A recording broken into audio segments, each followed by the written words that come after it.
All right, so one more option here from the WHIZZER seatbelt position.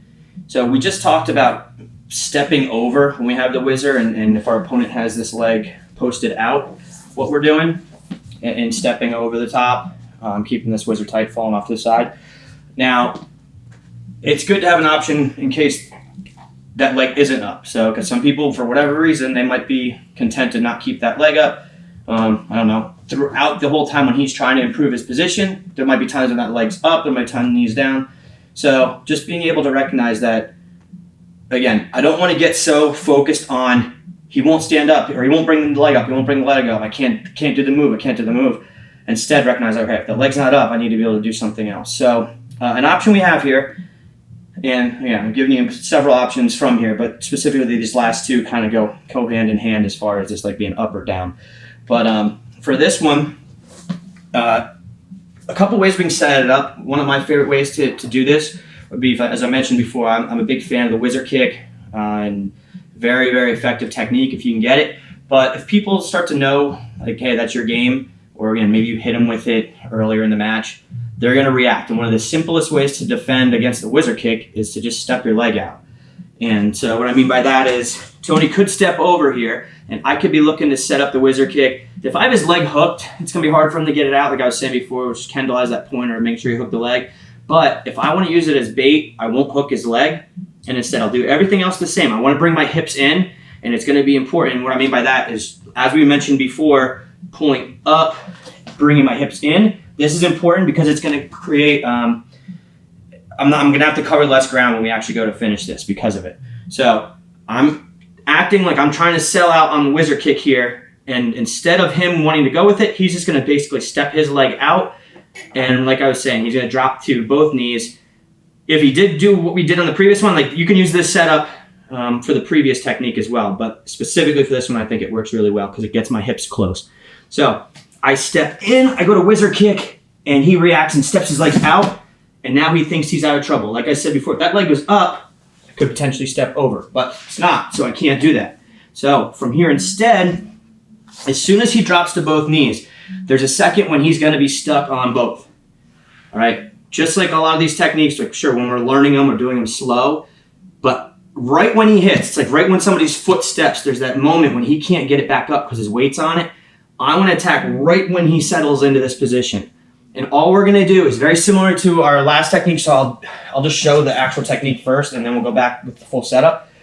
I'm going to, again, pull up high on the WHIZZER here and get some height, and then I'm going to step across. My inside knee is going to go across his far knee. All right, so I'm stepping up, I'm going to step over and across, and I kind of want to kick this leg back.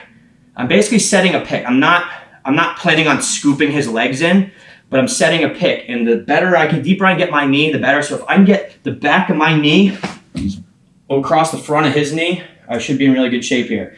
Now, as I mentioned before, when I'm finishing, I don't want to be on my two knees. I'm going to be coming up. And again, there's that moment when all of his weight is on his far knee. He's not going to be able to get that knee out. We can just come across. And then when we're finishing, keeping that WHIZZER tight as we've done on the previous ones, where kind of locking him in there where he's not going to be able to get off his back. So from this side, so now with using the setup a little bit, he steps over my leg.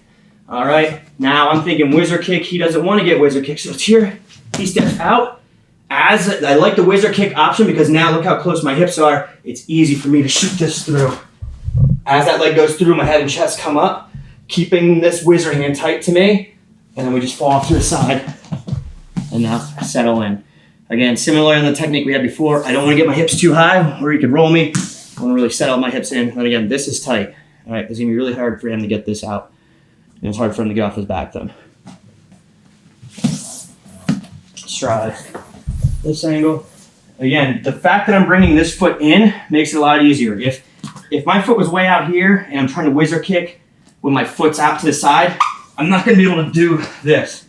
And if I'm just reaching my foot across here and hoping I'm going to get something, right now I just gave him a single leg. I gave him what he wants. All he has to do is elevate that, and he's going to take me down. So it's important, similarly kind of to like an inside trip, I need to get my hips in the whole way as I get height here.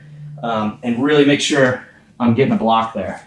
So again, here, I'm gonna fake whizzer kick. He steps out, I step back, get height. Whoop, got a little too high there. And then settle back in. So, as I mentioned, this isn't my go-to option, but it's good to have these options. If your opponent knows that I can threaten with all these different things, all of a sudden it becomes a lot easier to get to my baseline defense. He's worried about all these different potential feet to back scenarios, and then he just gives you an easy go behind. Or he lets go of the seatbelt altogether because he just doesn't want to mess around with it, and then he wants to do a front headlock. So we want our opponent to be on being reactive and being worried about what I'm going to do. All right. So this is just another option from here. One more time. So again, our setup here, he steps over. I don't need to do this setup. I can just explode to this technique if he's sitting on both of his knees. But again, people are just typically, he's not going to just be sitting here. He's going to be trying to improve his position. And if I'm not forcing anything, he's going to be driving up and into me this way. It's going to be really hard for me to get the leverage I need. So when I can make him react, I can get his weight starting to go down and away from me. It makes it easier for me to get my hips in. So he steps over, I come up, he steps out, and now I can bring this in. I come up, keeping this high, fall to the side, and finish.